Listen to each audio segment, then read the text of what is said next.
Bonjour à tous et bienvenue sur Public Sénat. Comment permettre à des patients en fin de vie de mourir avec dignité? La question évidemment n'est pas nouvelle, mais les réponses apportées semblent toujours insuffisantes.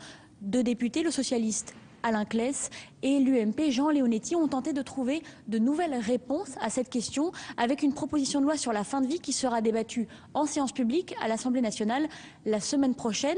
Parmi les mesures phares de ce texte, mais aussi les plus controversées, il y a la sédation profonde. Alors qu'est-ce que c'est? Eh bien, c'est l'injection d'un cocktail médicamenteux à des patients en fin de vie pour les rendre inconscients en vue de la mort.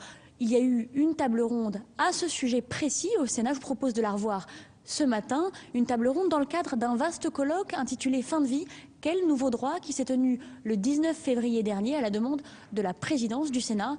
On découvre tout de suite en salle Clémenceau le débat sur la sédation profonde. Vous allez le voir, le sujet fait polémique. Bien, mesdames, messieurs, le sujet donc de cette première table ronde, c'est la sédation profonde. Et ce sujet constitue le cœur même, finalement, si j'ose dire, à M. Claes et à M. Leonetti, de la proposition qui examine actuellement, la proposition de loi qui examine actuellement à l'Assemblée nationale.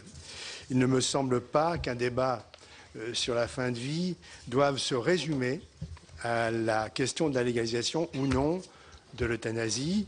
En revanche, il doit être appréhendé dans son ensemble avec toute l'humanité que nous devons à ce sujet. Justement, pas d'euthanasie ou de suicide assisté, M. le professeur Debout vient d'en parler, mais une sédation profonde et continue jusqu'au décès. Telle est la proposition faite en vue d'une révision de la loi Leonetti sur la fin de vie des malades en phase terminale. La sédation palliative ne fait donc pas partie de l'arsenal des moyens d'accélérer la mort. Elle permet de soulager le patient en fin de vie et de l'accompagner en prenant en compte l'ensemble de ses besoins dans l'attente de la mort, mais sans la provoquer délibérément. Elle trace une ligne entre le soin qui accompagne la vie et la mort qu'un soignant, et là je vais donner un sentiment personnel, à mon sens, ne doit pas donner.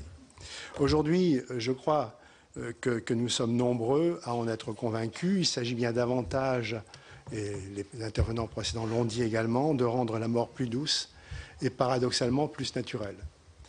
Le médecin et les personnels soignants doivent rendre sa dignité et la sérénité à celui qui se trouve en fin de vie. Nous avons un devoir d'humanité, c'est-à-dire que nous devons prendre soin de l'autre, être en harmonie avec lui et avec nous-mêmes, trouver les mots et les gestes qui humanisent ou préservent la dignité de chacun, changer notre regard et surtout le regard que le malade perçoit. Je ne rappellerai pas les évolutions intervenues depuis la loi du 4 mars 2002 relative aux droits du patient.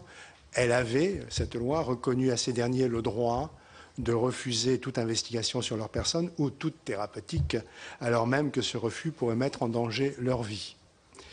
Quant à la loi du 22 avril 2005 relative aux droits des malades et à la fin de vie, elle réaffirme et renforce ce droit, interdit l'obstination déraisonnable et permet les traitements permettant de soulager la souffrance, mais susceptibles aussi d'abréger la vie. Ces textes ont constitué une réelle avancée, même si, comme l'ont montré les cas de Vincent Imbert ou de Chantal Sébir, ils ne règlent pas toutes les situations. Mais comme le disait Jean Leonetti tout à l'heure, la loi peut-elle d'ailleurs prétendre à y parvenir? L'approche législative comporte nécessairement des limites, surtout lorsque l'on touche à des questions nous renvoyant à nos convictions profondes et à notre approche personnelle de la vie et de la mort. Renoncer à l'acharnement thérapeutique, éviter l'obstination déraisonnable, rompre l'isolement du malade en fin de vie, épargner les désarrois de la famille, éviter la culpabilité des personnels soignants, tels sont les principaux objectifs qui ont été cherchés et qui ont été atteints par le développement de la culture palliative qui confirme l'interdit de tuer, mais replace le malade au centre du dispositif en affirmant son droit à maîtriser sa fin de vie. Nous sommes parvenus, me semble-t-il, à un niveau de maturité et d'exigence qui dépasse les clivages traditionnels et favorise des choix responsables. Les soins palliatifs constituent un tournant dans les rapports entre médecine et fin de vie. La prise en charge des patients mourants fait l'objet d'un nouvel intérêt et s'affirme en tant que domaine spécifique d'expertise. Il est fondamental de former, et ça a été dit aussi, les professionnels de la santé, les bénévoles et le public sur une loi qui tolère un laisser-mourir et non une aide à mourir. Au fil des années, les choses ont donc changé et nous pouvons nous féliciter de l'évolution significative de notre législation. Mais peut-elle se poursuivre? Mise en œuvre à la demande du patient, destinée à lui éviter toute souffrance, notion qui ne regroupe sans doute pas totalement celle de la douleur, vous en parlerez certainement, M. Hirsch, et à ne pas prolonger inutilement sa vie, la sédation profonde et continue, qui serait désormais inscrite dans la loi, soulève plusieurs questions. S'accompagne-t-elle de la fin de l'alimentation et de l'hydratation, dont certains contestent qu'elle fasse partie des traitements susceptibles d'être interrompus? Doit-elle être augmentée au fil du temps et selon quels critères? La loi doit-elle prévoir des dispositions pour répondre aux souhaits de ceux qui souhaitent mourir les yeux ouverts et demandent une mort délibérée, immédiate et sans douleur? La sédation profonde apparaît comme une solution d'équilibre pour un sujet particulièrement délicat. On voit qu'elle est contestée tant par ceux pour qui elle s'apparente déjà trop à la volonté d'organiser la mort que par ceux qui n'y voient qu'une autre forme du pouvoir des soignants sur les malades. Pour aider à éclairer ce débat, notre table ronde réunit donc le professeur Emmanuel Hirsch, professeur d'éthique médicale, directeur de l'espace de réflexion éthique de la région Île-de-France, dont les travaux nous avaient été extrêmement précieux au moment de la discussion sur le projet de loi relatif à la bioéthique, monsieur le professeur. Monsieur Michel Aupetit, évêque de Nanterre, et un praticien qui se trouve confronté chaque jour à ces questions dans toute leur complexité, le docteur Bernard Devalois, chef de service de médecine palliative de l'hôpital de Pontoise. Je les remercie de leur présence, de leur participation. Je vais maintenant leur passer la parole parce que c'est surtout eux qui doivent vous transmettre leur message en leur rappelant qu'après leurs interventions, vers 11h15, 11h20, 11h30, on ne sait plus trop, un temps sera consacré à la salle. Vous pourrez donc poser des questions et à ces trois intervenants et aux deux précédents. J'y tiens beaucoup parce que ce qu'ils avaient dit était aussi extrêmement intéressant. Et comme eux avaient travaillé sans filet, il est normal qu'ils puissent revenir à la tribune tout à l'heure. Monsieur le professeur Hirsch, je vous laisse la parole. Merci au président du Sénat de cette invitation. Merci aux deux députés qui ont soutenu cette proposition de loi d'être là et de tout ce qu'ils ont fait pour nous tous. Et merci à Alain Milon de m'avoir fait l'honneur de m'associer à cette table ronde. À la réunion de l'OPEPS qui était organisée le 20 janvier dernier, j'avais été amené à improviser. Je m'en suis voulu pour des sujets aussi importants. Donc je me permets, puisque vous m'en avez donné la possibilité de lire un texte. Il fait à peu près 10 minutes, un quart d'heure, mais au bout de 10 minutes, quel que soit l'endroit où je me trouve, je vous laisserai véritablement la possibilité de m'interrompre.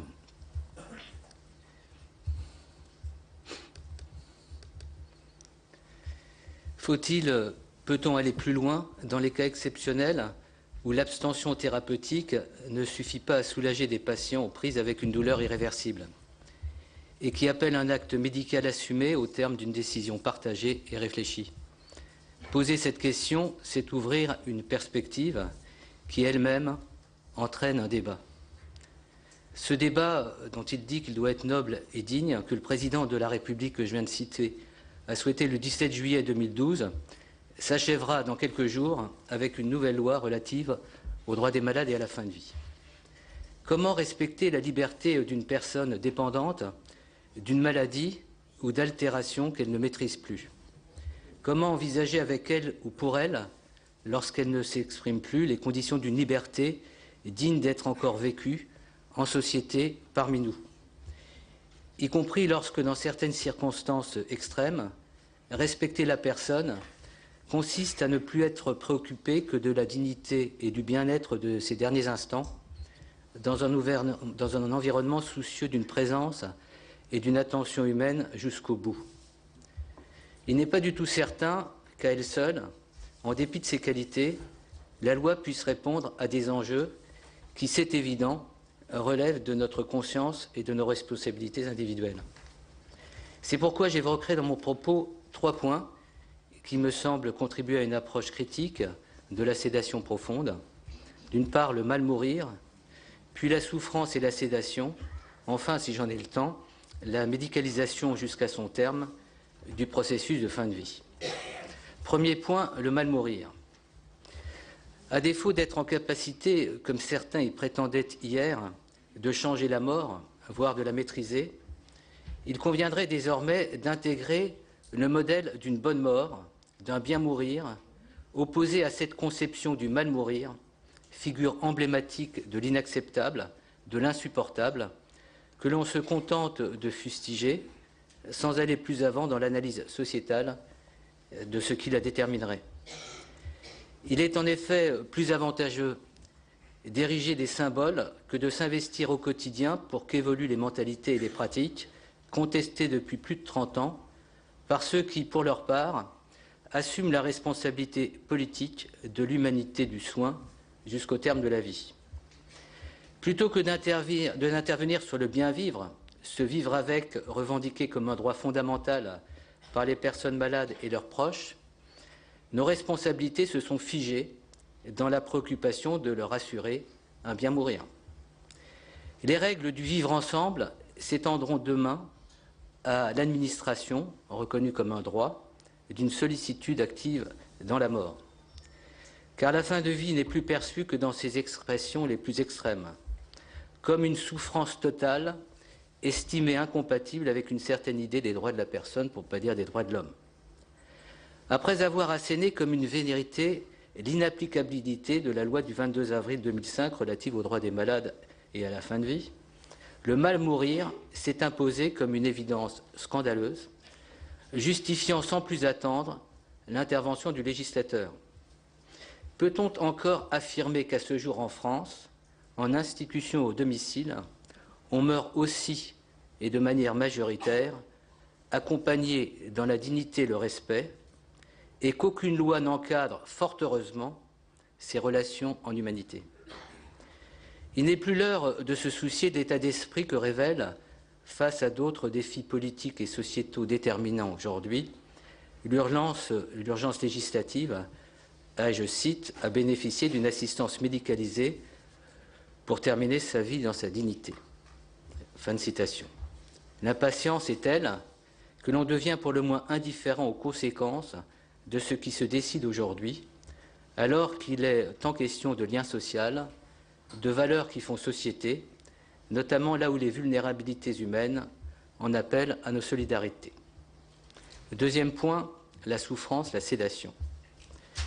Éviter toute souffrance et ne pas prolonger inutilement sa vie récapitule dans une prescription lapidaire nos devoirs d'humanité à l'égard d'une personne atteinte, je le cite, d'une affection grave et incurable.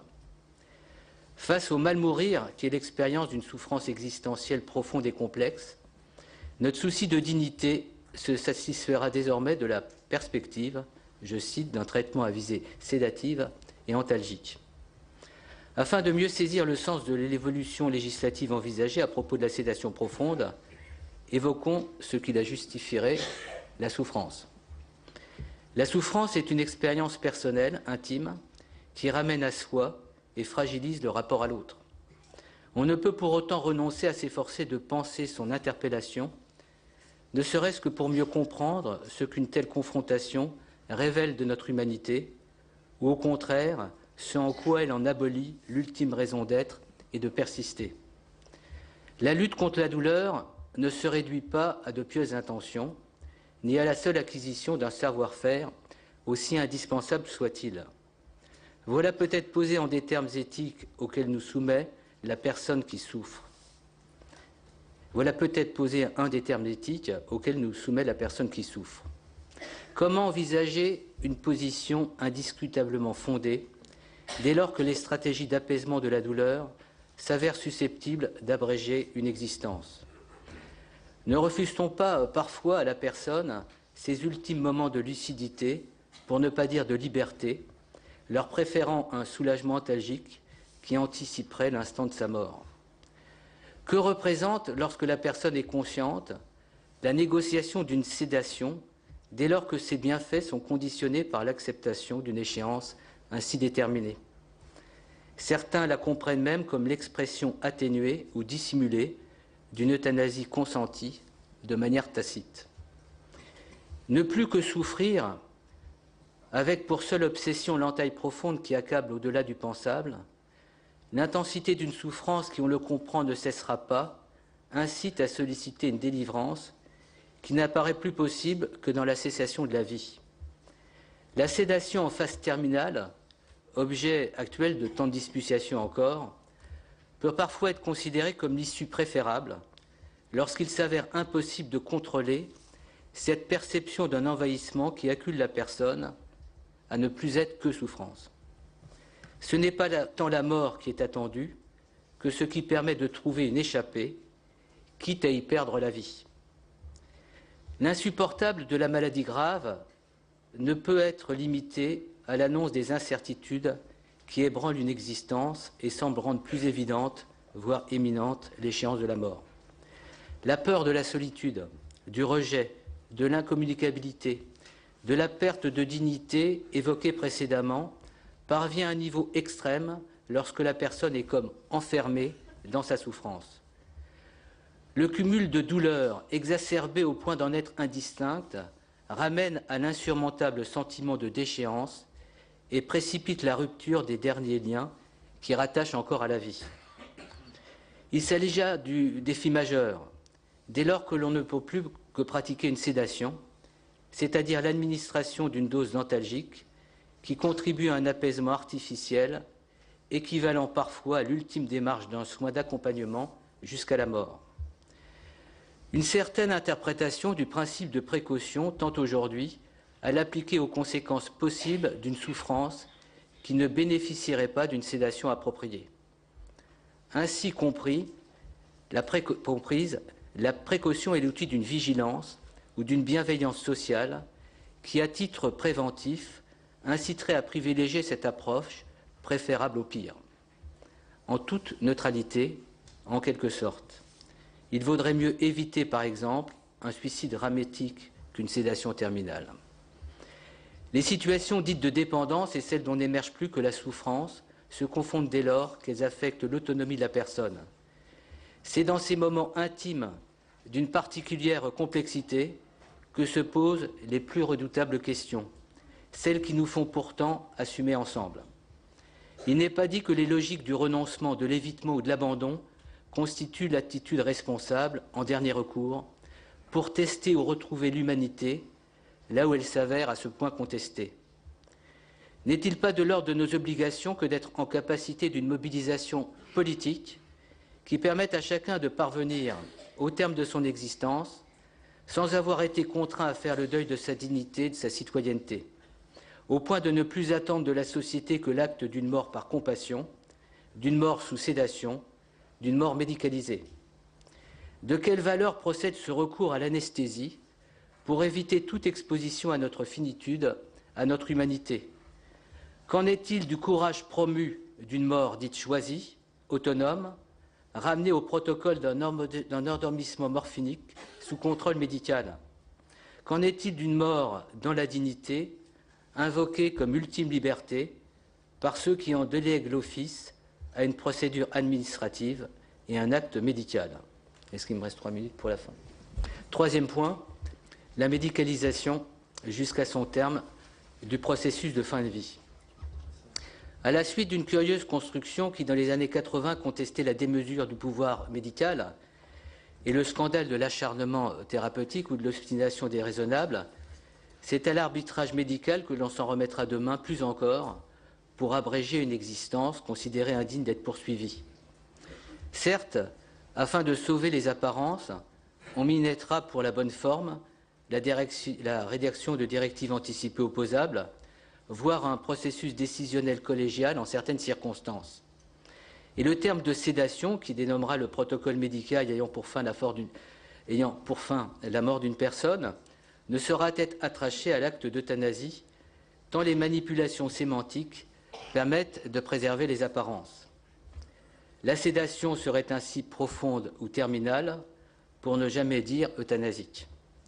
En fait, ces mêmes médecins que l'on contestait avec une telle véhémence hier dans leurs arbitraires et leur manque d'humanité vont se voir confier l'exécution d'un dispositif élaboré avec la minutie d'un acte notarial et à la demande, nous dit-on, de 96% des Français. Cette délivrance de la vie ainsi déléguée par nos politiques à la compétence médicale semblerait aujourd'hui la solution qui s'impose, plus efficace en fait que l'exigence de respect et de solitude témoignée à la personne et à ses proches dans le cadre d'un accompagnement vrai.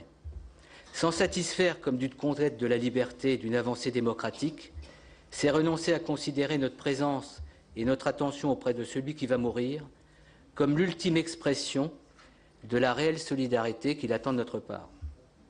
À quelle obstination déraisonnable tient la réduction de la phase ultime de nos débats sur la fin de vie aux détails de l'administration d'une mort médicalisée, là où certainement ce qui importe serait de penser ensemble, en société, comment nous mobiliser pour rendre possible une mort socialisée.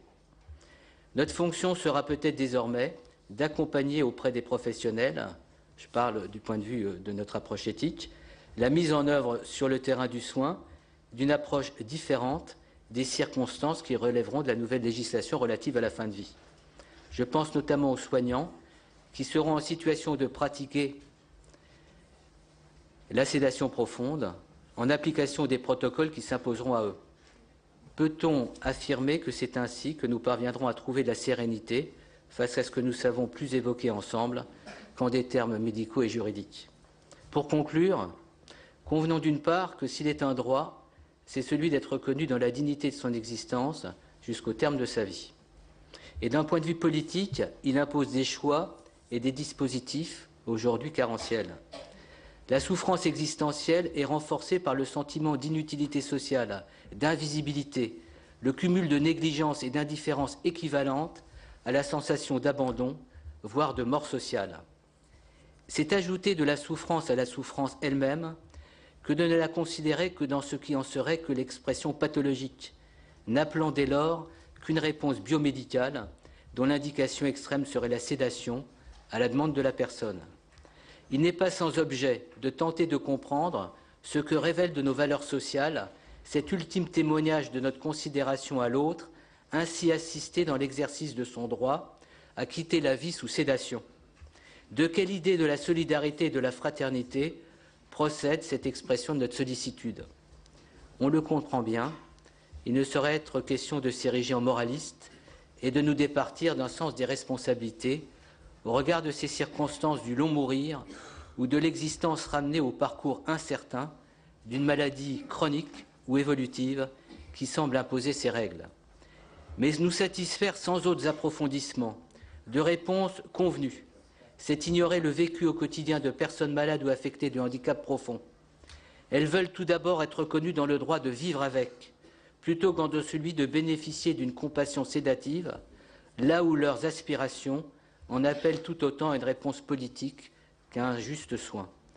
Elles craignent aussi, et j'en termine là-dessus, sur ce qu'un modèle du bien mourir pourrait avoir de péjoratif sur leurs aspirations à bénéficier en toute justice des capacités d'existence qui atténuent leur dépendance, voire l'incidence de normes sur certaines prises de décision, ne serait-ce que dans le cadre de limitations ou d'arrêts de thérapeutique active. Il convient de manière anticipatrice de se demander quelle pratique incarnera l'exemplarité et la norme demain, et dès lors ce qu'il en sera de notre capacité de s'y refuser ou non. L'idéologie du bien mourir imposera demain des normes, un bien faire qui vise l'abolition de toute exigence de questionnement, la délivrance des tourments existentiels comme des souffrances, et proposeront le cérémonial apaisé d'un dispositif encadré par la loi. Est-ce ainsi que s'entend la vie démocratique en termes d'humanité, de dignité et de responsabilité? Il n'est pas certain que cette nouvelle législation de la mort choisie, voire revendiquée, n'ajoute à nos vulnérabilités sociales des souffrances inapaisables. Merci de votre attention. Merci, Monsieur le Professeur. Monseigneur, c'est à vous.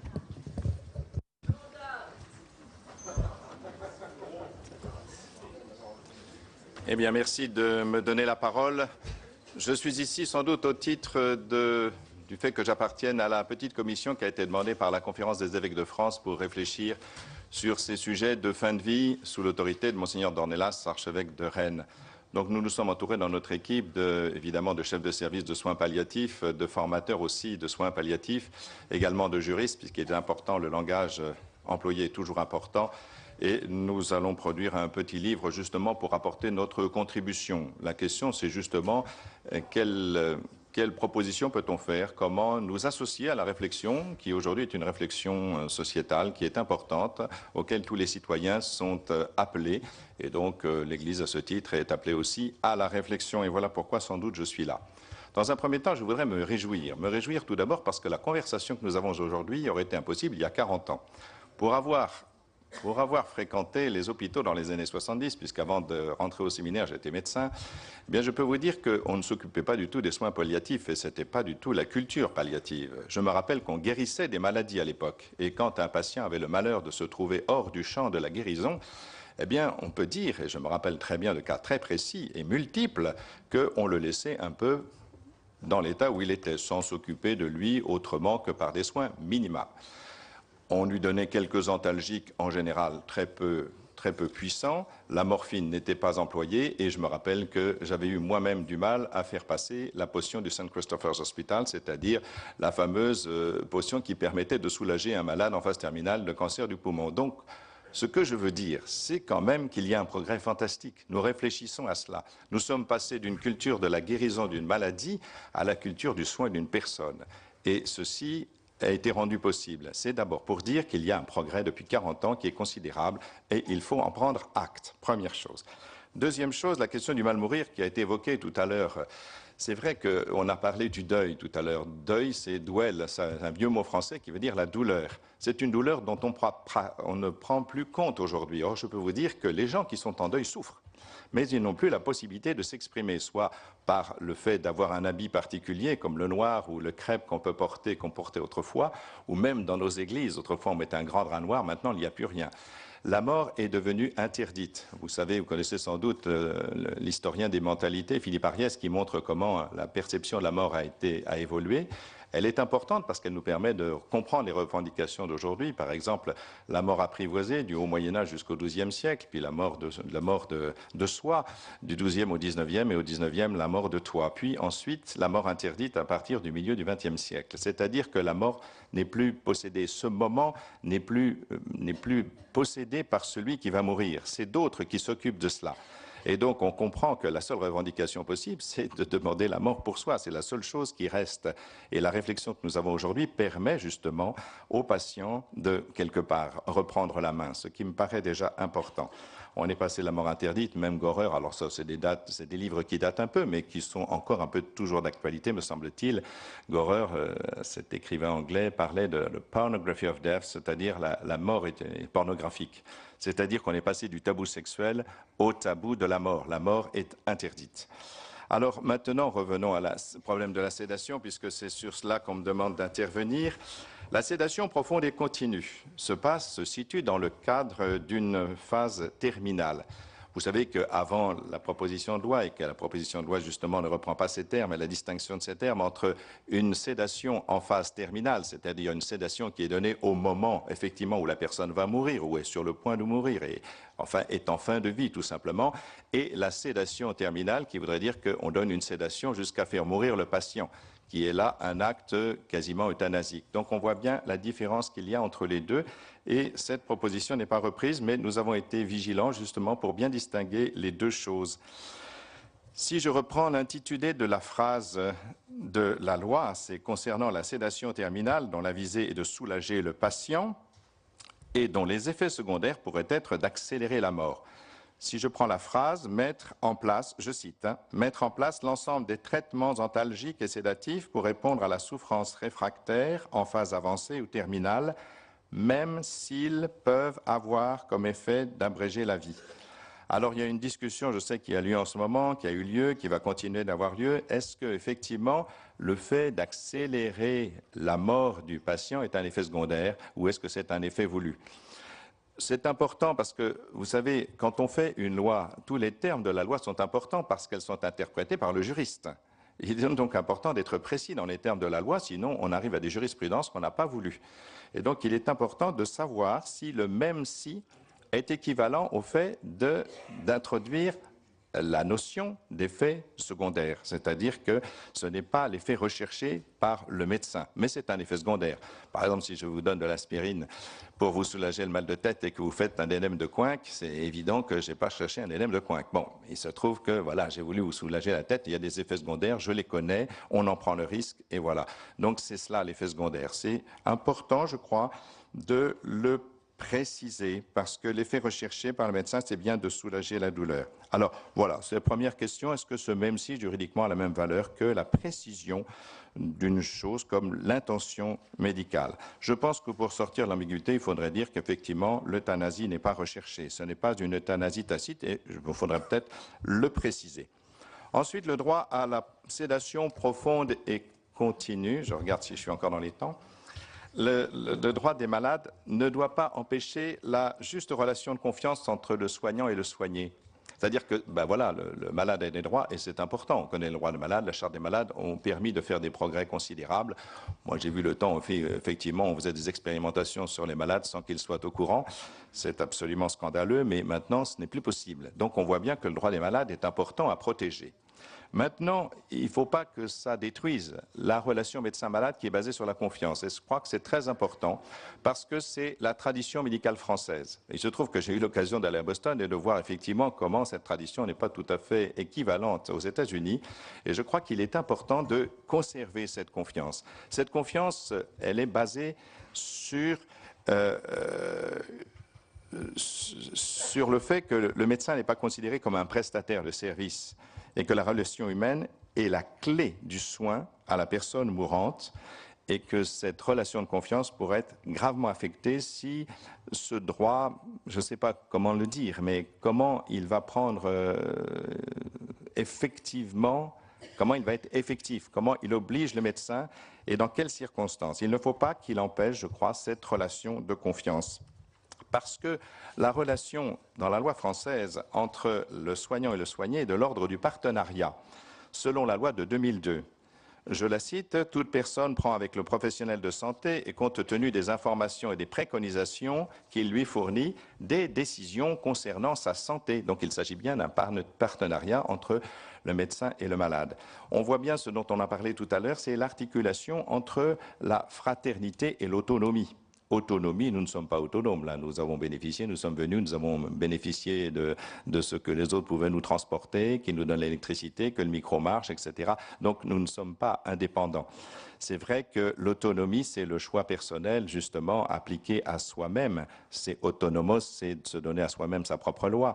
Mais voilà, il ne faut pas perdre la nécessité d'une juste fraternité. Nous ne vivons pas sur un îlot. Et comment articuler cela? Alors, bon, ceci dit, c'est pas peut-être dans la loi que ça peut apparaître. On a dit tout à l'heure que les personnes étaient très importantes, que c'était plus une mentalité palliative à faire passer qu'une loi qui pouvait faire passer les textes de force, la façon de se comporter de force. Mais cette culture est importante à développer. Toujours garder l'articulation fraternité-autonomie. En fait, le droit à la sédation profonde et continue ne doit pas faire oublier que d'autres modalités de la sédation sont possibles et légitimes. Par exemple, les malades de soins palliatifs dont l'état requiert une sédation ne demandent pas toujours qu'elle soit profonde et continue. Mais là, on permet au patient de s'exprimer. Mais comment on lui permet de s'exprimer ? Vous savez, les médecins, au début d'exercice, ils ont un problème parce qu'ils ne sont pas du tout habitués à se confronter à la subjectivité d'un malade. Ils ont appris des questions d'internat par cœur, vous savez, et ils essaient de les appliquer. Or, très très vite, rassurez-vous, ils apprennent vite, ils apprennent très très vite, ils sont obligés de s'adapter à la subjectivité du malade. Mais c'est important, justement, à la fois, bien sûr, de proposer une compétence et d'écouter la subjectivité du malade. Certains malades nous disent... les spécialistes de soins palliatifs souhaitent simplement dormir lorsque la souffrance est insupportable, mais qu'ils apprécient aussi des plages de réveil pour rester en relation avec leur entourage. Comment vont-ils pouvoir le savoir? Comment vont-ils pouvoir s'exprimer entre la sédation profonde et continue et cette possibilité qu'il leur est donnée? Est-ce qu'elle leur est vraiment donnée aussi pour qu'ils puissent s'exprimer? Ceci est particulièrement vrai, paraît-il, de patients sédatés pour des symptômes rebelles ou des situations de détresse. Je laisse évidemment à ce conférencier qui va venir après de pouvoir le dire de manière plus précise. Alors, la sédation aussi a un effet double, on le sait, donc éviter toute souffrance et ne pas prolonger inutilement la vie, ce sont les termes. Prolonger inutilement la vie, c'est la question, c'est celle qu'on vient de soulever à l'instant, qu'on a soulevée tout à l'heure, c'est quoi inutile? C'est quoi inutilement la vie? La question se pose sur l'expression inutile. Quels sont les critères d'inutilité? Voyez, sur quoi se fonder? Mais dans la proposition de loi, il n'en est rien dit. Alors, je sais bien qu'on ne peut pas parler effectivement dans une loi de la subjectivité du patient, la manière dont il se sent inutile, mais la question doit être approfondie pour que nous puissions réfléchir ensemble à montrer que toute vie n'est pas inutile. On a parlé de vie digne jusqu'au bout et que ce qui n'était pas digne, c'était les conditions de cette vie. Enfin, je voudrais parler de ne pas oublier les recommandations qui avaient été rédigées en 2009 par la Société française d'accompagnement et de soins palliatifs, qui étaient validées par la Haute Autorité de la Santé, relative à la sédation pour détresse en phase terminale. Il y avait dans cette proposition, peut-être faudrait-il le reprendre et l'approfondir, la prise de décision collégiale, qui m'apparaît toujours importante, parce qu'il ne peut pas laisser justement un seul homme porter un poids pareil de décision. Les indications sont codifiées, il y a le risque vital immédiat, comme l'hémorragie cataclysmique ou la détresse respiratoire aiguë, ou les symptômes réfractaires. Évidemment, ce ne sont pas exactement les mêmes cas.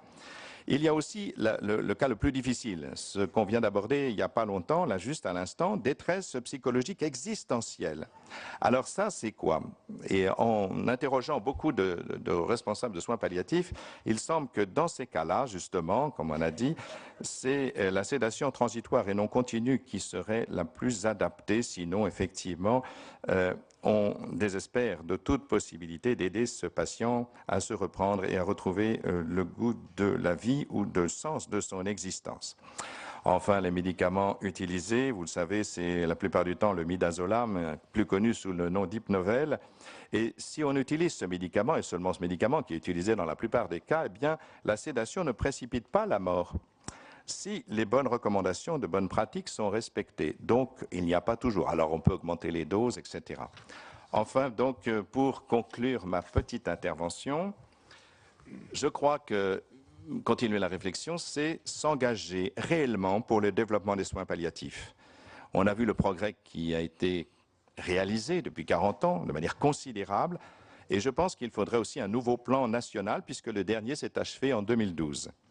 Enfin, il faudrait aussi un engagement net de refuser toute forme d'euthanasie, puisque c'est la question du double effet et de ce dont j'ai parlé à propos de la sédation continue.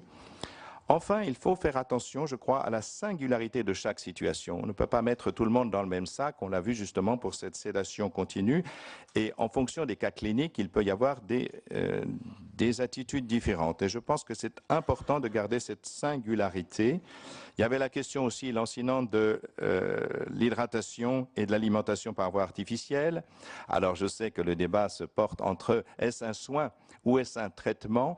Mais je pense que le plus important, c'est d'abord de considérer ce qui est bénéfique pour le patient, c'est-à-dire le principe de proportionnalité. Il est vrai que si j'hydrate un malade qui a une insuffisance cardiaque gauche, je vais lui provoquer un OAP, je vais le faire mourir. Donc l'hydratation, ce n'est pas une bonne chose. Encore une fois, voyez-vous, c'est la question, qu'est-ce qui est bon pour ce malade? Alors voilà, il y a une réflexion, voyez, la systématisation est toujours dangereuse. Il y a toujours une souplesse parce que les cas sont différents et je pense qu'il faut un peu tenir compte aussi de ces différents cas. Enfin, je crois que la sédation, ça y est, j'ai vraiment fini, à force de dire enfin, je vais y arriver, rassurez-vous. Ça vient, ça vient. Je vois bien que vous étiez inquiet, c'est pour ça, je ne voulais pas que vous auriez été sédaté sans médicaments, donc ça arrive hein, qu'on s'endorme. Bon, la sédation généralisée. Donc, bien sûr, là, ce qui est proposé dans la loi, ce sont des cas extrêmement précis et répertoriés. Mais pour être encore en rapport avec des internes en médecine, eh bien, ils me disent que la sédation se généralise. Moi-même, j'ai vu ma maman hospitalisée dans un hôpital de province être sédatée jusqu'à la mort alors qu'elle était rentrée pour une pneumonie. Je n'ai pas pu parler avec elle jusqu'à la fin de ses jours pendant 15 jours. Je n'ai pas de compte à régler personnel. Mais je dis que là, je vois bien que le risque, c'est dans l'état d'esprit, encore une fois, pas dans la loi, mais dans l'état d'esprit des médecins, d'introduire la notion de sédation. C'est normal de sédater tout le monde. Par exemple, il y a une étude en 2007 qui est parue aux Pays-Bas et qui montrait que sur les 140 000 décès des Pays-Bas, la moitié était due à une intervention médicale par sédation palliative. Donc voilà, ce que je ne voudrais pas, c'est que la sédation soit maintenant généralisée. C'est une façon effectivement propre, quand on n'a pas beaucoup de personnel, d'être un peu tranquille. Alors évidemment, je ne veux accuser personne, mais je dis qu'il faut faire attention, attention, parce que les cas sont assez nombreux et voilà. Donc, je vous remercie de votre attention.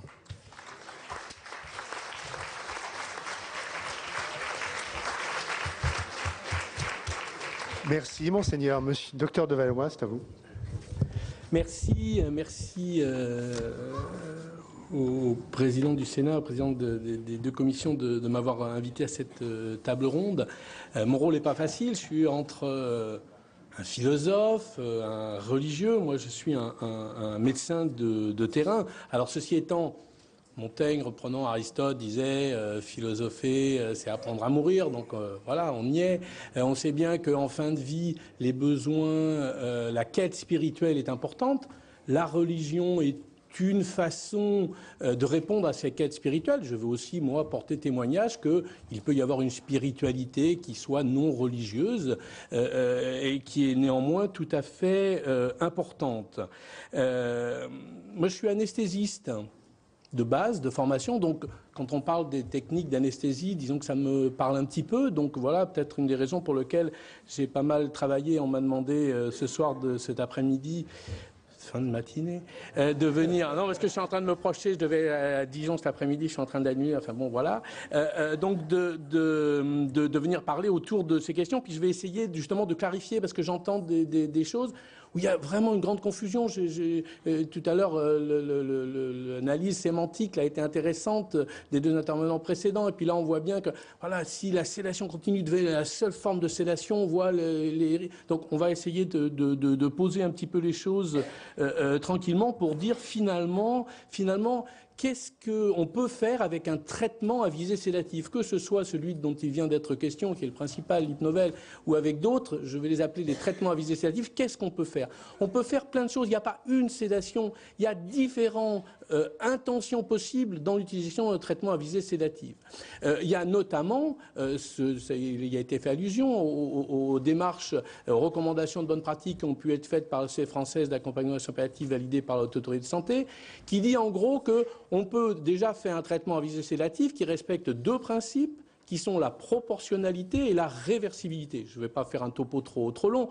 On voit ce que ça veut dire. La proportionnalité, ça veut dire qu'il est suffisamment profond pour répondre aux besoins, mais il n'est pas trop profond si ce n'est pas la peine qu'il soit trop profond. C'est la proportionnalité. La réversibilité, ça veut dire que ce n'est pas définitif. On utilise un produit, ça provoque l'effet qu'on recherche sur l'altération de la vigilance, la sédation. Et puis on l'arrête, on arrête la sédation. Donc c'est un produit qui est maniable. On peut donc faire, et c'est le cas de la plupart des situations d'utilisation de traitements à visée sédative en fin de vie, notamment quand ils sont utilisés par les soins palliatifs, comme on dit, en tout cas les spécialistes de soins palliatifs, eh bien c'est une sédation proportionnelle qui est adaptée à la situation. S'il a besoin d'une petite altération de vigilance, on fait une petite altération de vigilance. S'il a besoin d'une plus grande, on fait une plus grande. Et puis elle est réversible. Et donc régulièrement, on peut l'arrêter.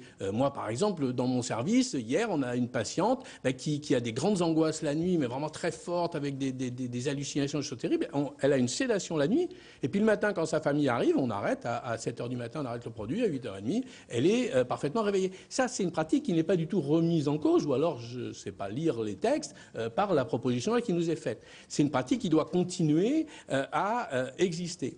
Et puis il y a effectivement des situations où on n'a pas un quart d'heure pour réfléchir. Vous voyez, quand il y a une carotide qui se met à exploser, on n'a pas le temps de... Voilà, donc on anticipe les choses et on va faire une sédation qui, cette fois, va être profonde, qui va être réversible si la mort ne survient pas. Malheureusement, souvent la mort survient, il arrive que la mort ne survienne pas, alors la sédation n'a pas provoqué la mort. Si la mort survient, c'est à cause de l'hémorragie, c'est pas à cause de la sédation. Voilà des types d'utilisation de traitements à visée sédative qui continuent qui continueront même après l'adoption de la proposition de loi à être tout à fait intéressantes.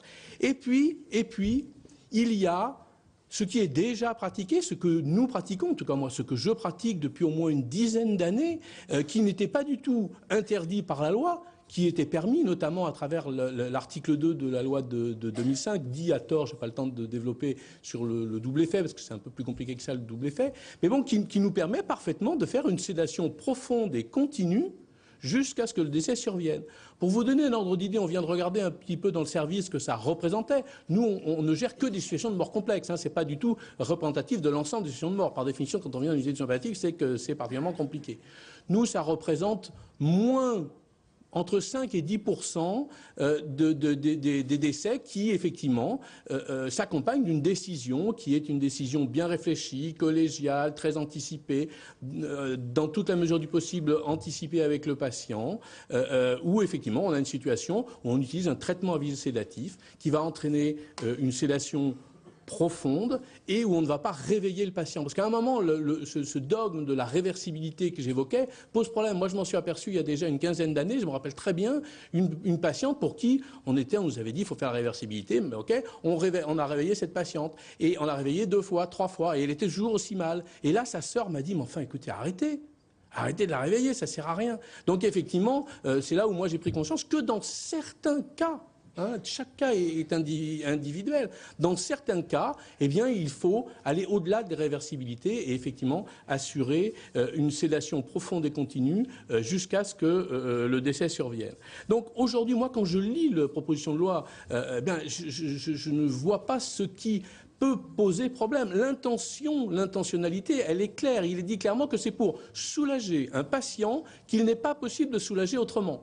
Donc la question de l'intentionnalité, elle est un peu plus claire. Il ne s'agit pas, et ça c'est un des risques possibles, il ne s'agit pas d'une sédation euthanasique, comme on y faisait allusion à l'instant sur la publication qui parle de ce qui se fait en Hollande. En Hollande, pour échapper à la complexité des déclarations d'euthanasie, puisque dans ce pays c'est légal, effectivement un certain nombre de médecins pratiquaient en fait une sédation qui était juste une sédation euthanasique, c'est-à-dire le moyen de provoquer la mort du patient. Là, il n'en est pas question. Et là, les choses, elles sont vraiment très claires dans la proposition de loi de messieurs Claes et Leonetti telle qu'elle est rédigée. Pour moi, il n'y a aucune ambiguïté sur l'intentionnalité qui est de soulager toujours, de ne pas tuer, jamais. Pour le coup, il n'y a pas de problème. L'encadrement, encore une fois, il est clair, c'est un pronostic réservé à court terme. Ce n'est pas quelqu'un qui vient et qui dit « s'il vous plaît, docteur, endormez-moi », qui serait une façon à ce moment-là d'avoir une sédation comme mode de suicide médicalement assisté. Ce n'est pas le sujet. Là, c'est vraiment quelqu'un pour qui le pronostic est réservé à très court terme, quelques jours, pour qui la souffrance ou les autres symptômes, on n'a pas réussi, malgré toutes nos techniques, à les soulager. C'est quelqu'un qui a dit « je suis d'accord pour avoir cette sédation profonde et continue jusqu'à ce que le décès survienne ». Et in fine, c'est ce qui est écrit dans la proposition de loi. Il y a une procédure collégiale qui décide que ces 3 conditions que je viens d'expliciter sont bien vérifiées. C'est-à-dire que ce n'est pas un docteur tout seul dans son coin qui dit « allez hop, on l'endort jusqu'à ce qu'il soit mort ». Donc il y a une vraie publicité au sens kantien du terme qui est faite autour de ça. Ce n'est pas une décision clandestine, c'est une décision qui est tracée. Donc à mon sens, on va vraiment tout à fait dans le bon sens. Et il est tout à fait important que ceux qui ne voudront pas et leur position sera respectable à avoir cette sédation profonde et continue jusqu'à la décès vienne, pourront l'exprimer dans des directives anticipées, par exemple. Et ça, c'est extrêmement important que la position de chacun soit respectée. Et c'est en ça que cette proposition de ce qui sera, j'espère, la loi de 2015, et peut-être même d'avril 2015, est un vrai progrès pour le droit des patients. Deux problèmes qui sont évoqués, je ne suis pas sûr d'avoir le temps de les faire en profondeur. Le problème de la nutrition-hydratation artificielle. J'insiste beaucoup sur le terme de nutrition-hydratation artificielle. Il ne s'agit pas d'une alimentation. Par définition, les gens ne peuvent pas manger, là. Hein. D'accord. Donc la question, c'est de leur faire une nutrition-hydratation artificielle. Et donc, sans aucun doute, et moi ça fait une dizaine d'années au moins que je travaille et que je publie sur cette question, la nutrition-hydratation artificielle est une des mesures de maintien artificiel en vie. C'est pas un critère c'est pas un jugement de valeur. Je suis anesthésiste réanimateur, je l'ai longtemps pratiqué, et la nutrition hydratation artificielle est très importante pour maintenir en vie, comme le respirateur, comme la dialyse, comme etc. Mais c'est un traitement qui a le même sens. Il ne s'agit pas. Donc après, je suis pas du tout d'accord sur l'opposition entre soins et traitement. On a fait des articles avec Patrick Verspiren là-dessus pour s'expliquer nos positions réciproques. Je crois pas du tout que ce soit le problème. Le problème n'est pas de savoir si c'est un soin ou un traitement. Le problème est de savoir si c'est un traitement de maintien artificiel en vie. Et je plaide que oui, comme l'ensemble de la littérature internationale, ou si c'est un soin de confort, ce qu'aucune publication internationale ne conforte. La nutrition artificielle n'est pas du tout un soin de confort. Donc non, pour le faire court, non, on ne meurt pas de faim et de soif quand on est sédaté. Ça, c'est juste un fantasme qui permet de camoufler d'autres positions. Alors, il ne faut pas avancer masqué. Il faut dire, je ne suis pas d'accord avec la sédation, mais il ne faut pas dire, c'est faire mourir de faim et de soif. Ça, c'est juste, pardon de le dire, mais c'est une véritable ineptie. Donc, il n'y a pas de mourir de faim et de soif. La vraie question, c'est qu'en faisant une sédation profonde et continue, en passant au-delà du principe de réversibilité, on est amené, ça c'est un vrai problème éthique que nous nous posons dans nos équipes, on est amené à sacrifier la vie relationnelle. Et vous le disiez tout à l'heure très bien. Du coup, quand on est en sédation profonde et continue, on empêche la vie relationnelle. Et donc, notre problématique en soins palliatifs, c'est de tout faire pour maintenir la vie relationnelle. Mais lorsque la souffrance, lorsque les symptômes font que de toute façon, il n'y a plus de vie relationnelle, eh bien oui, nous acceptons de supprimer la conscience avec grand regret, mais parce que c'est la seule façon de faire de manière bien traitante. Pour terminer, il y a deux points clés dans tout ça si on veut que ça fonctionne et qu'il n'y ait pas de dérive. Il faut impérativement que la formation, notamment la formation en soins palliatifs, soit renforcée, au-delà du plan, etc. Vincent Morel, qui est ici, le président de la SFAP, se bat avec nous tous pour que la discipline universitaire de soins palliatifs soit reconnu. Bien sûr que les soins palliatifs, c'est quelque chose de transversal, mais pour pouvoir amener cette transversabilité, que ce soit transversal, hein, ok.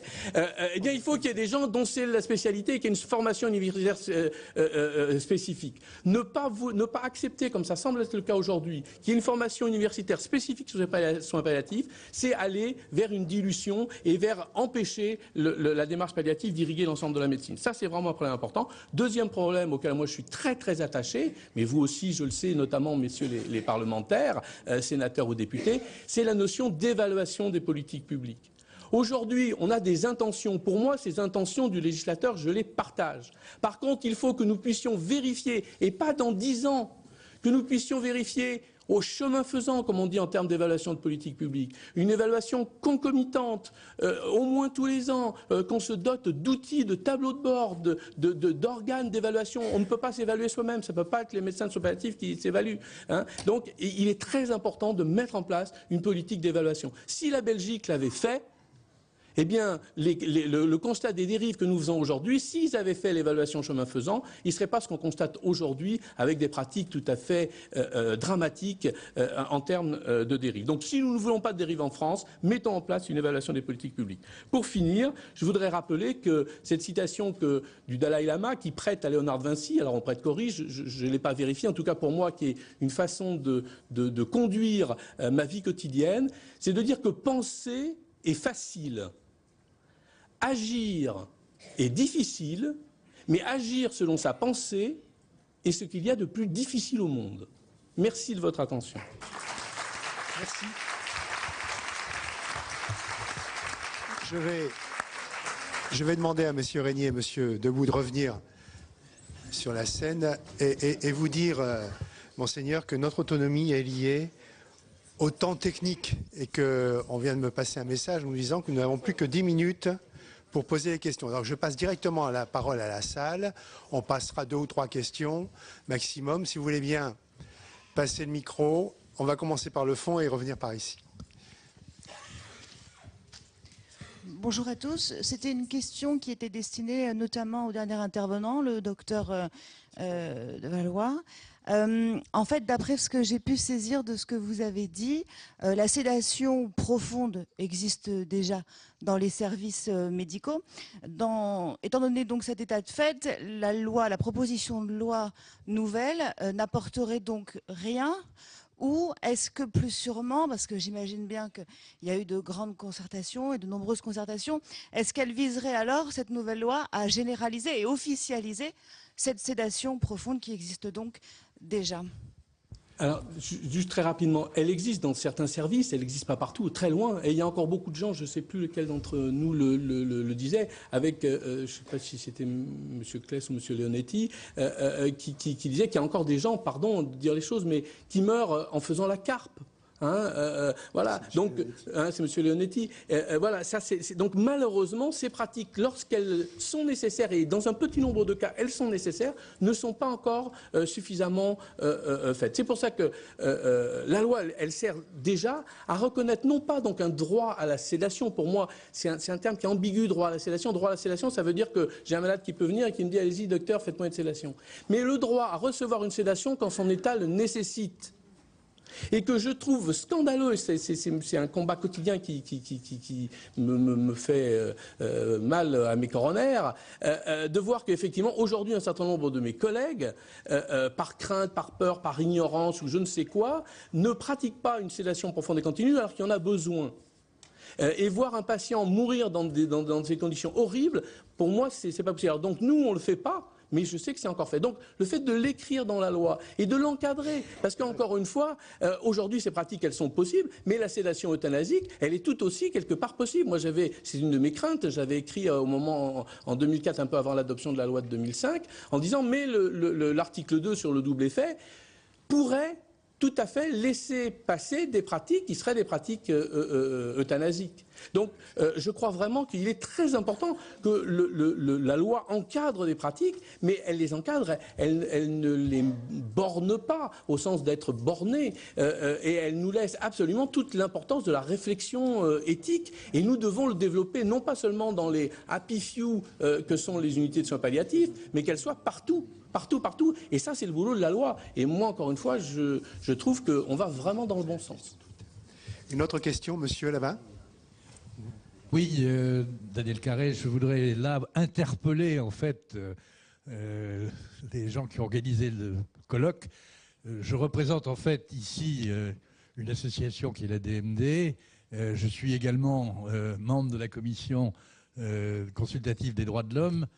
Je parle, en fait, de ceux qui, en tant que citoyens, effectivement, considèrent que demander d'être aidé à mourir, certes, c'est une transgression par rapport aux valeurs actuelles, mais c'est une transgression que les conditions de vie qui sont imposées aujourd'hui par, je dirais, le système de santé en général, conduisent inéluctablement à accepter. Et je pense que ce débat a quand même un côté très provincial quand on voit l'importance du débat justement sur ce choix, qui est un choix personnel, un choix citoyen, un choix réfléchi, un choix répété de ceux qui ne peuvent plus continuer à vivre dans les conditions dans lesquelles ils sont. Et quand on voit l'importance qu'aux États-Unis a le cas de Brittany Maynard, je suis conscient que ce grand mouvement, c'est comme le dit Lord Falconer, le problème c'est pas de savoir si un jour ça arrivera, mais quand ça arrivera. C'est Madame. Monsieur, allez-y, oui. Madame. Très brièvement, vu le temps ou le peu de temps consacré au débat, à Dominique Régnier, je dirais que ce que je demande, peut-être ce que un certain nombre de gens demandent, ce n'est pas de pouvoir juger de la dignité de la mort des autres, c'est de pouvoir juger et de décider des conditions de notre mort, de la dignité de notre propre mort. C'est tout, simplement cela. Et je ne vois pas au nom de quoi, dans des conditions juridiques précises, comme le fait très bien par exemple la proposition du sénateur de César, on nous refuse, au nom de quelle philosophie ou religion, on nous refuse ce droit. À Alain Claes maintenant, qui après tout, monsieur le député, cher camarade, qui me représentait, ou qui, j'espère, je voudrais que vous me représentiez, je voudrais dire que quand vous dites que s'il y a 95% des gens qui souhaitent le suicide assisté, c'est en fait 95% de personnes qui ont peur de souffrir, je trouve que, intellectuellement, c'est un peu pervers. Et enfin, troisième notation, pourquoi, je comprends très bien que sur un sujet sociétal, vous cherchiez, messieurs les parlementaires, le gouvernement, à sortir des clivages politiques traditionnels et avoir une majorité différente. Mais pourquoi s'enfermer dans la recherche absolue du consensus? Toutes les grandes lois sociétales, la contraception, l'avortement, la suppression de la peine de mort, plus récemment le mariage pour tous, se sont faites dans des conditions qui ont dépassé les clivages politiques traditionnels, mais après des débats parfois vifs. C'est la vie d'une société. Et la recherche du consensus, c'est nécessairement donner un blocage, le pouvoir de dire non, à des petites minorités qui ont le droit de penser ce qu'elles veulent, qui ont le droit, dont je respecte parfaitement les opinions. Mais le consensus, ça veut dire que chacun a le droit de bloquer les progrès. Voilà les trois choses que je voudrais brièvement dire. Merci en tout cas à Monseigneur Michel Aupetit et à Monsieur Devallois d'avoir abordé les choses clairement et non pas dans des conditions philosophiques dont je n'ai pas toujours suivi les méandres. Monsieur Régnier, vous avez été interpellé? Oui, en effet. Alors c'était, monsieur, moi je pense que c'est une question. On ne sera pas d'accord à la fin, mais je vous donne simplement ma réaction à votre interpellation, monsieur. Je comprends parfaitement votre remarque. Ce que je voudrais soutenir, mais peut-être sans l'espoir de vous convaincre, mais après tout, ce que je voudrais soutenir, c'est que il me paraît important de considérer que je ne suis pas moi-même le propriétaire du critère de ma dignité. Elle ne m'appartient pas en tant qu'individu, elle appartient... Attendez, laissez-moi énoncer, laissez-moi articuler mon argument quand même. Reconnaissez qu'un argument, même court, a besoin d'être articulé. Il me semble que le fait, ça va être difficile, donc je ne vais pas être trop long pour éviter l'émeute, mais il me semble difficile de considérer que l'on peut renoncer même soi-même à l'idée que l'on perd sa dignité. Je comprends évidemment ce que vous voulez dire, monsieur, dans le fait que l'on peut estimer qu'il n'est plus possible pour soi-même de poursuivre, mais d'une certaine manière, cela peut consacrer l'idée que j'ai de ma propre dignité. Ce que je veux dire, c'est qu'elle est incessible, elle ne partira pas, qu'on vous la conteste ou que même dans des conditions épouvantables, vous ayez le sentiment de vous la contester à vous-même, elle vous appartient d'une façon absolument... C'est quand même étrange comme réaction. Mes étudiants sont plus sages. Elle vous appartient, et je termine ici, si vous voulez. Elle est le fait de votre condition en humanité. C'est ce que je voulais dire. Monsieur Debout. Oui. Bonjour. Merci de ne pas m'avoir posé de questions, comme ça je vais pouvoir vous répondre. Donc je reviens à mon propos de tout à l'heure. Je crois qu'il ne faut pas confondre dignité et condition de dignité. J'y insiste en tout cas, même si ça peut poser problème entre nous, après tout. L'expression est libre, j'espère en tout cas. D'autre part, moi-même, j'ai été un militant, praticien, de la contraception quand c'était interdit, de l'interruption de grossesse quand c'était pénal, contre la peine de mort, pour le mariage pour tous. Et je ne vous suis pas sur votre propos, en tout cas sur une certaine partie de votre propos. Je veux dire par là que, et j'ai entendu ce que vous avez dit, j'en ai entendu exprimé par d'autres, Et qu'évidemment, il y a une grande séduction à ce que vous dites. Parce que finalement, ce que vous dites, ça enlève tout tragique à l'humain. Et vous présentez, comme ça, le choix de mourir comme une espèce de banalité simple, facile. Excusez-moi, je vous ai écouté, monsieur. Bon. Simple et facile, voire même heureuse. J'ai vu des reportages où, en Suisse, où est pratiqué, vous le savez, ou peut être pratiqué le suicide, ce qu'on appelle, à tort à mon avis, le suicide médicalement assisté. Et c'est tout juste s'il n'y avait pas une scène d'allégresse qui précédait le moment où la personne allait mourir. Alors, je ne dis pas que la mort est forcément un moment tragique. Mais ce que je veux dire, c'est que c'est toujours un moment de rupture, un moment difficile. Parce que ce n'est pas seulement la mort de l'autre, mais c'est aussi une partie de soi qui part avec son décès. Et donc, c'est un moment qu'il faut vivre, et peut-être même intensément. Mais la dernière chose que je voudrais dire, c'est que vous dites, après tout, moi, je veux décider. Je vous réponds, je suis d'accord avec vous. Mais ce que vous nous demandez, c'est que d'autres agissent votre décision. Et donc, si vous le demandez, puisque vous demandez que la loi le permette, et vous demandez même que le médecin le fasse. Or, à ce moment-là, excusez-moi, écoutez, vous êtes... je ne sais pas, bien sûr, vous ne cherchez pas le consensus, mais ce n'est pas pour autant qu'il faut absolument contredire tout ce qui est dit.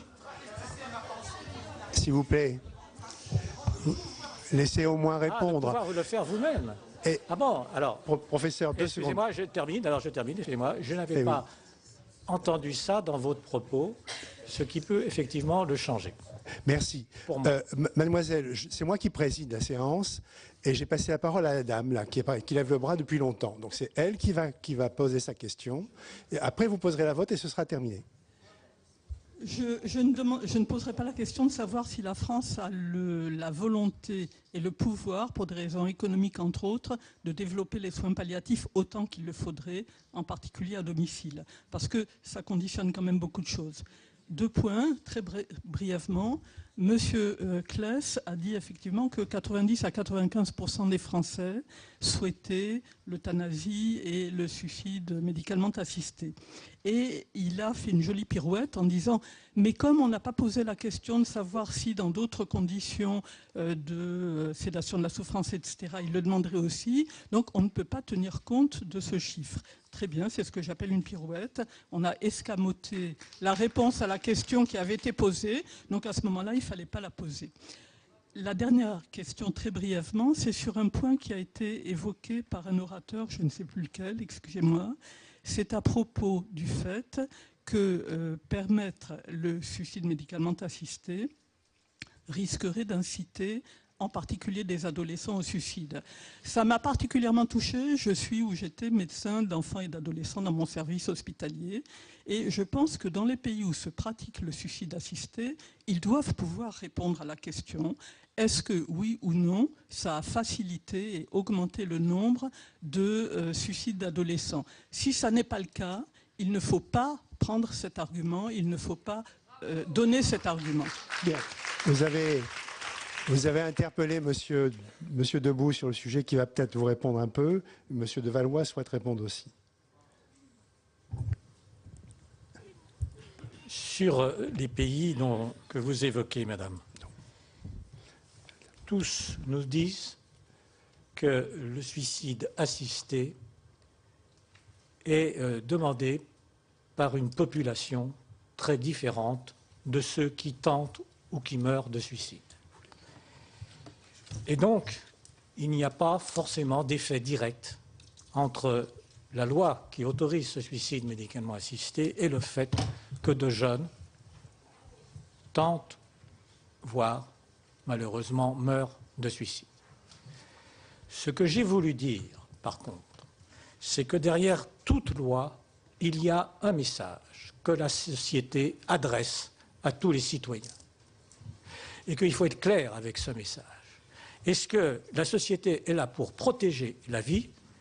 Et je vous ai rappelé tout à l'heure que j'avais été pour la loi et même un praticien avant la loi de l'interruption volontaire de grossesse. Donc quand je parle de vie, moi je parle de vie humaine, relationnelle, émotionnelle.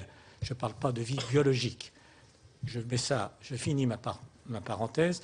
Je pense que le message pour une société, c'est de défendre la vie, les valeurs de la vie, plutôt, encore une fois, que d'inciter au choix de la mort. Voilà, je crois que le message qui doit être passé par la société. Après, il s'agit de casuistique. Mais sur le message, je suis extrêmement déterminé, parce qu'il y a un grand risque, que vous le voyez ou non, qu'à partir du moment où le suicide est présenté par la loi comme une solution toujours possible, comme une solution qui finalement ne pose pas problème, à ce moment-là, notamment pour des esprits, quand je dis esprit, ce n'est pas au sens de mauvais esprit, mais pour des jeunes en construction et qui sont d'abord dans l'émotion, dans la question existentielle, que cette loi-là soit un signe négatif sur le fait de la richesse de l'existence. Et je termine par là, pour moi, la seule richesse que l'on a, ensemble, chacun de nous et ensemble, c'est de vivre. Quand on n'a plus de vie, on n'a plus de richesse et on n'a plus de choix, on n'a plus de liberté et on n'a plus d'arguments à faire valoir. Monsieur de Valois, oui, juste quelques rapidement pour répondre à notre consoeur sur la démarche scientifique, c'est important. Moi, je fais beaucoup de bibliographie. Il n'y a pas d'études, mais c'est problématique, qui montrent qui ont étudié la relation pour le Belgique et la Hollande, pour parler des deux principaux pays et des deux seuls, on va dans le Luxembourg si vous voulez, mais voilà, pour voir si effectivement depuis l'adoption de ces lois, il y a une modification des suicides. Par contre, on a bien vu qu'aujourd'hui, ce mode de suicide médicalement assisté pouvait servir à beaucoup de choses. On a vu les dérives sur les dépressifs anorexiques, on a vu les dérives sur le transsexuel qui n'était pas content de la situation. Et dernièrement, vous avez quand même tous suivi cette dérive absolument effrayante qui consiste à réintroduire l'injection létale pour peine de mort par l'injection létale médicalement assistée pour les prisonniers condamnés à vie. Donc, encore une fois, si la Belgique et la Hollande avaient mis en place ce que j'appelle de mes voeux, c'est-à-dire une politique d'évaluation réelle et non pas de dire c'est très bien et d'ailleurs la preuve c'est que c'est très bien, ce qui est une façon un peu rapide de faire de l'évaluation, si on ne met pas en place ces techniques d'évaluation, on ne peut pas répondre aux questions. Et ensuite, attention, moi j'entends, pour finir là-dessus, on voit bien, on parlait des formes oxymoriques tout à l'heure, mais s'il y a une forme qui est particulièrement oxymorique, c'est la forme suicide assisté. Et encore plus, suicide médicalement assisté. Suicide, c'est sui caedere. Se faire du mal à soi-même, se blesser soi-même, se mettre à mort soi-même. C'est pas avec un tiers. Donc aujourd'hui, il n'y a pas besoin d'une loi pour autoriser le suicide. Je rappelle que le suicide n'est pas pénalisé, c'est une liberté. On avait écrit avec Louis Pubasset un article il y a plusieurs années là-dessus. Le suicide est une liberté fondamentale, mais pas un droit. Pas un droit. Mademoiselle. C'est la dernière question. Allô.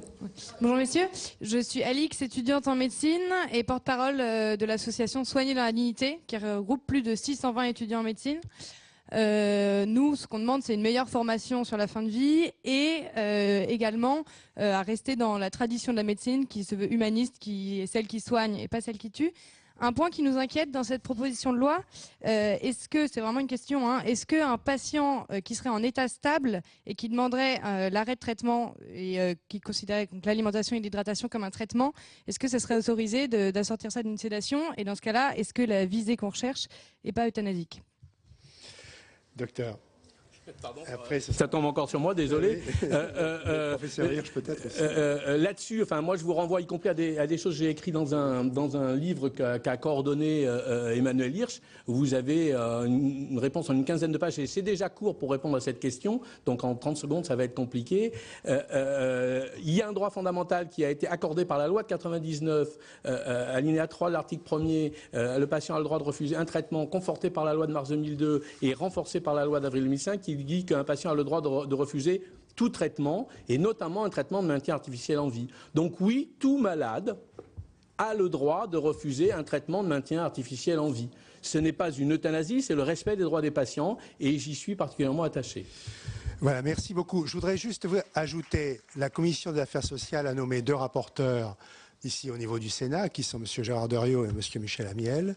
L'un est pharmacien, l'autre médecin, donc ils pourront auditionner tous ceux qui le souhaitent par la suite et dire à Jean Leonetti et à Alain Claes que nous avons aussi ouvert Twitter pour avoir des questions et qu'il y a beaucoup de questions qui nous sont tombées, dont une, monsieur l'auteur de la loi, qui dit pourquoi la PPL fin de vie ne prévoit-elle pas d'objection de conscience? Quelle liberté pour le médecin et les soignants? J'espère que tu pourras y répondre. En tout cas, merci à vous tous et à vous toutes.